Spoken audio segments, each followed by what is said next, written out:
يا نفس إن لم تظفري لا تجزعي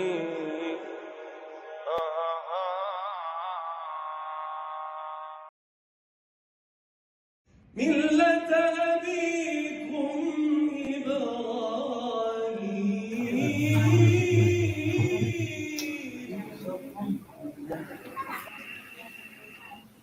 أعوذ بالله من الشيطان الرجيم.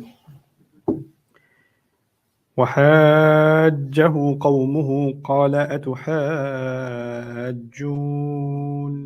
في الله وقد هداني ولا أخاف ما تشركون به إلا أن يشاء ربي شيئا وسع ربي كل شيء علما أفلا تتذكرون وكيف أخاف ما أشركتم ولا تخافون أنكم أشركتم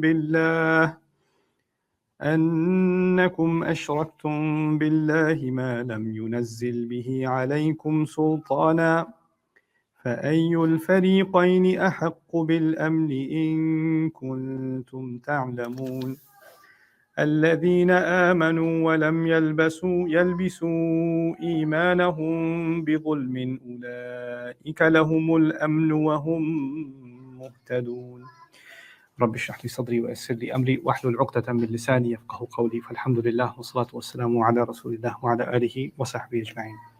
Once again, Assalamu alaikum wa rahmatullahi ta'ala wa barakatuh. So today I'm going to start talking to you about ayah number 80 of Surah Al-An'am, which is now what Ibrahim alayhi salam is going to respond to when his people argue against him. So when he in the previous discussion declared that he's only going to turn his face towards the one who created the skies and the earth, and he has nothing to do with the shirk that they do, they argued back with him. وَحَاجَّهُ قَوْمُهُ, Allah says. They argued back with him. They tried to make a case against him. The arguments that they made are recorded in other places in the Quran. And inshallah, I want to give each passage its due. So a lot of times in tafsir studies and in explaining one part of the Quran, we quickly jump to another part of the Quran, which is beneficial. But the problem with that is then you're not giving enough attention to the portion you're in. So I want to stay on this passage, give this some due, and then inshallah go to other passages where that is highlighted more. What arguments did they make? How did they respond? How did his father respond? That's captured in other places, not in Surah Al-An'am. Here, Allah focuses on his response. He says, "Atuhajjuni fillahi wa qad hadani." Are you going to be debating with me about Allah while the case is that He's already guided me? And this is actually a philosophical, really powerful teaching in the Quran about finding tama'ninatul qalb. Like, when I was in university, agnosticism was a big thing, right? So I'm not sure, I'm not saying I'm an atheist, and I'm not saying I'm a theist. I'm saying I don't know, right? So I'm not sure. And that's like the pinnacle of agnosticism. I just don't know any better, right? And it's this disconnected approach to reality, because you can just take the safe route and say, I don't know.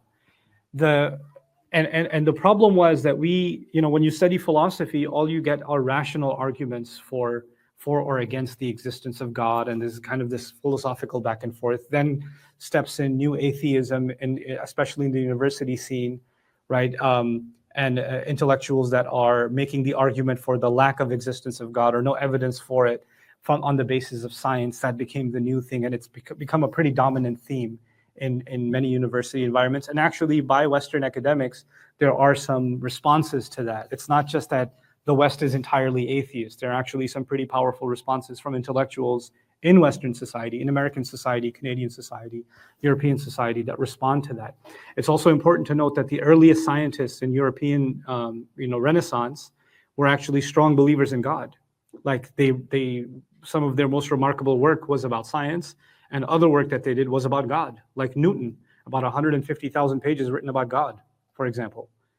So Einstein, a strong believer in God. So there are, early people, even in Western academia and in their intellectual history, that, Muslims tend to assume that they're just about kufr, but it's not that simple, right? But one thing that really struck me, and ayat like these hit a chord with me when I was in university, was that we're trying to define human beings either as just like computers, rational, right? So computers or calculators or devices, they calculate and compute an answer, right? And you give the evidence, and here's the answer, black and white, right? Human beings aren't entirely rational, and that's just a fact. Like I was telling you yesterday, you could have a dietitian who has a bad diet. You could have a lung cancer specialist who's a smoker, right? So it's not a rational thing. There are people that they know what they're doing is self-destructive, and they're doing it anyway. So there's another component to human beings, which is what the Quran calls the heart. Nowadays, they mask that conversation with emotional health, or the psychological component. And they're trying to define it in different ways. The Quran actually offered a really beautiful, comprehensive picture of what that is. And Ibrahim alayhi salam is alluding to that. The first part of his arguments were rational. That's up here. But beyond the rational, there's something about being grateful to Allah. Notice he said, La uhibbul afilin. Like he's talking about the existence of his creator, and he shouldn't worship more than one. He should only worship one. But then he starts talking about loving him. And love is not a rational thing. It's an emotional thing. And what that is it's a combination of both sides of our existence. There's the intellectual side, the aql side, and there's the spiritual and emotional side, which is the qalb side. And they're both fused together in iman. And the Quran is remarkable in that it appeals to the intellect, and it also appeals to emotion. Somebody asked me some time ago, the Quran repeats itself a lot, right? It repeats itself a lot. And I don't understand why it does that. If it needs to tell me something, it could just say it once and move on, right? We're not understanding the two sides of the way the Quran communicates. It's not a science textbook. It's not a math textbook. It's not a history textbook. Nobody asks, for example, when somebody's released a new song and it becomes like, super popular, hundreds of millions of views on YouTube or whatever else, right? And there's a chorus in the song, and the chorus repeats itself, right? And millions of people, really smart people, are bopping their head and repeating the words over and over again. Nobody says, man, the dude already said it. Why is he saying it again? And then he said it again he said it like 15 times in the same song. The issue is, when somebody does that, they're not appealing to your intellect, they're appealing to your emotions. It caught on to you. Something about it influenced you. It impacted you. And the repetition has an effect on you that is beyond the rational, right? So there is, and music, art, these are things that appeal to the emotions of a human being. Sometimes connect with us at a spiritual level too, right? That's what poetry does. So the Quran, the way the Quran communicates is highly rational and philosophical, and at the same time, it's extremely spiritual, and its repetition has that effect. Now, let's come back to Ibrahim alayhi salam. So he says to them, are you going to argue with me while Allah has already guided me? وَقَدْ هَدَانِي. Which actually doesn't just mean that I'm settled on the intellectual conclusions, but my heart is not at unrest. I'm at total ease. Allah has given me this guidance, and I'm settled in my heart. I'm not disturbed anymore. I'm not looking for an answer. And I'm not looking to debate this anymore. It's a conclusion that's given now. I'm okay with it. This was an interesting thing that I had a conversation with one of my colleagues. He and I went to a Quran studies forum at a university, and most of the people that were attending were Orientalists, right? And they study the Quran. They're doing their PhDs in the Quran from a university in Israel or in Chicago or in Australia or in Harvard or in Oxford. They're all from all over the world, and they're all, majority of them, non-Muslims, right?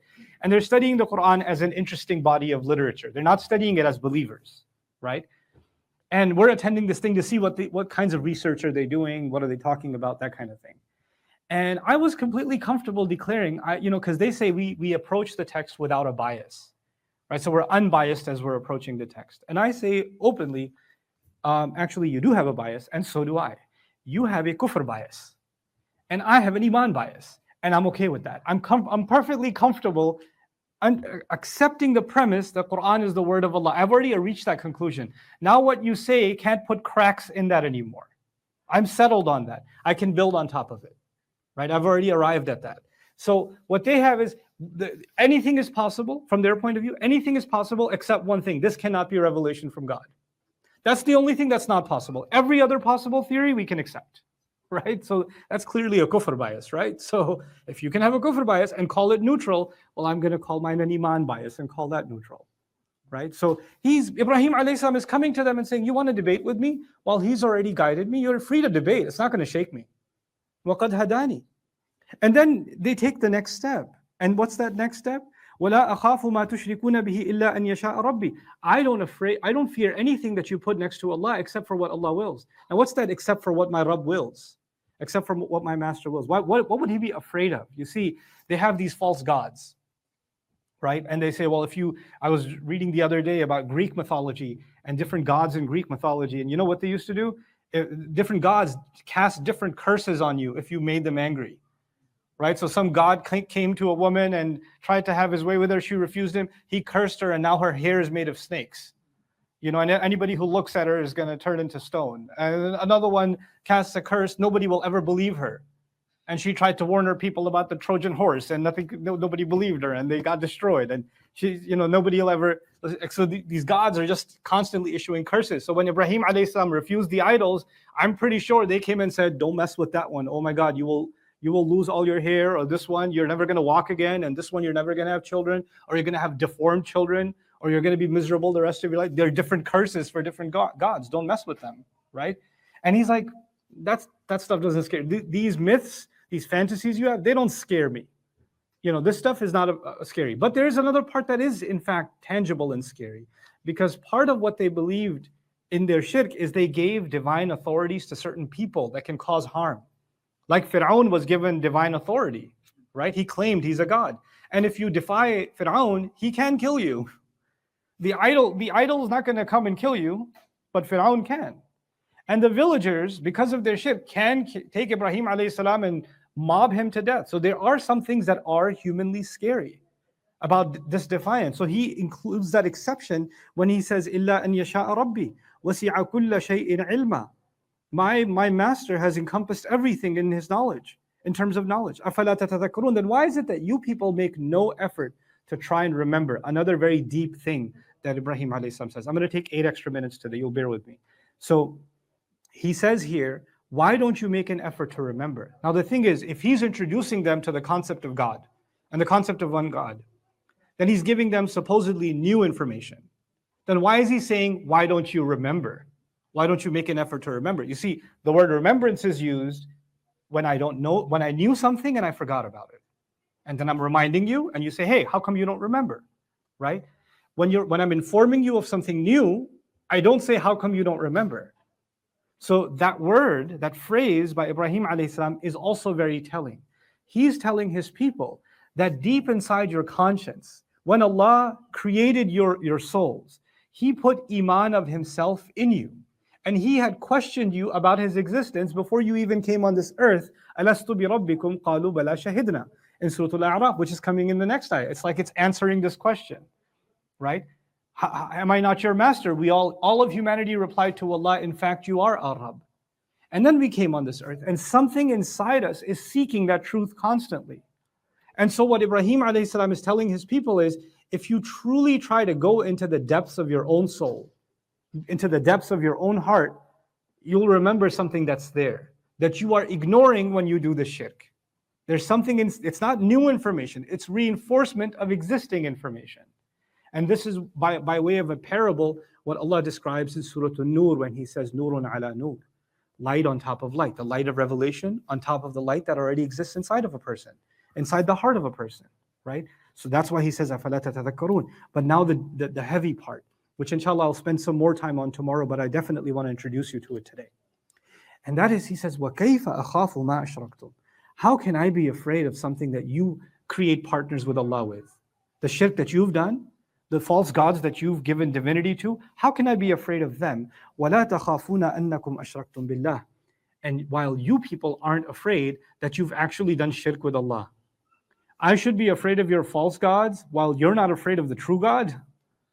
وَكَيْفَ أَخَافُ مَا أَشْرَكْتُمْ وَأَنَّكُمْ لَا تَخَافُونَ أَنَّكُمْ أَشْرَكْتُمْ بِاللَّهِ مَا لَمْ يُنَزِّلْ بِهِ عَلَيْكُمْ سُلْطَانًا. And these mythologies you've created, these are the kinds of shirk you've created that Allah Himself revealed no authority for you to do. This is also telling us something. mythologies like Greek mythology or Norse mythology or Hindu mythology, and in some cases even Christian and other kinds of Jewish mythologies, different kinds of mythologies, they are based on very elaborate storytelling, very immersive storytelling. And when you listen to a story, read a story long enough, you enter this alternative reality. I'll give you a contemporary example. Some kids are really into, or young people, even adults nowadays, are into anime, right? If you're watching an anime show long enough, man, that you're immersed in that universe. You're trying to like, do a fireball out of your hands in your head, or like you're seeing. So it depends on what show you're into. It's your perception of reality and the imaginary world blurs because you're spending so many hours in it all the time. I remember this is way back in the day. Yeah, 2 minutes, inshallah. Way back in the day, I used to teach at an Islamic school. Some kid was really into Pokemon cards, right? He was spending hours and hours on these cards back in the day. I think they're still around. This is an ancient thing, but they're still around. So he got into a fight with another kid at school. I kid you not. He took out a card and threw it at him. And he was like, ah! And I was like, what's it? And as funny as it was, it's terrifying because it's made such an impact on his psyche that the line between the real and the imaginary has blurred, right? So as silly as that story is, it's also very telling. What you expose yourself to over and over again can impact your perception of reality, right? And so what he's saying is you can have really deep convictions about this alternative world in which these gods exist and their stories, and you're immersing yourself in them all the time. But مَا لَمْ يُنَزِّلْ بِهِ سُلْطَانًا يُنَزِّلْ بِهِ عَلَيْكُمْ سُلْطَانًا. The truth of it is, if you investigate them, you'll find no basis for them. It's just entirely figments of imagination. And this is actually, my intention was to talk to you about this today, but this will have to wait till tomorrow. فَأَيُّ الْفَرِيقَيْنِ أَحَقُّ بِالْأَمْنِ إِن كُنتُمْ تَعْلَمُونَ. Then which of the true groups, look at this way seemingly unrelated conclusion. He says, then which of the two groups is more deserving of safety and peace, if you have any idea? So the conversation was about the right belief, but now the conversation is about what? Who deserves peace? Who deserves peace? One of the biggest conversations in the world, as the world heads more and more towards conflict, everywhere you turn, there's conflict. Every viral video you watch is some kind of conflict between people and cops, or between a guy and a girl, or between countries, or conflict, right? And there are people that are talking about how you can achieve inner harmony, and there are apps to calm you down now with flowing water, and you just close your eyes and you can be harmonious for a few minutes, and then you can go back to the world of chaos. There's conflict in the workplace, conflict in the family, conflict in nations, conflict, political conflict, social conflict, economic, all kinds of conflict all the time, right? And Ibrahim alayhi salam is pointing at something thousands of years ago that the Quran recorded that is the answer to conflict. He says, which of the two groups is more deserving of having peace and safety? Whoa, what's he going to tell us that we have to really contemplate that is the answer to the end of conflict within ourselves and the end of conflict in the world that's around us, right? So we're going to try and explore that, inshallah, in some depth tomorrow. بارك الله لي ولكم في القرآن الحكيم ونفعني وإياكم بالآيات والذكر الحكيم. السلام عليكم ورحمة الله تعالى وبركاته.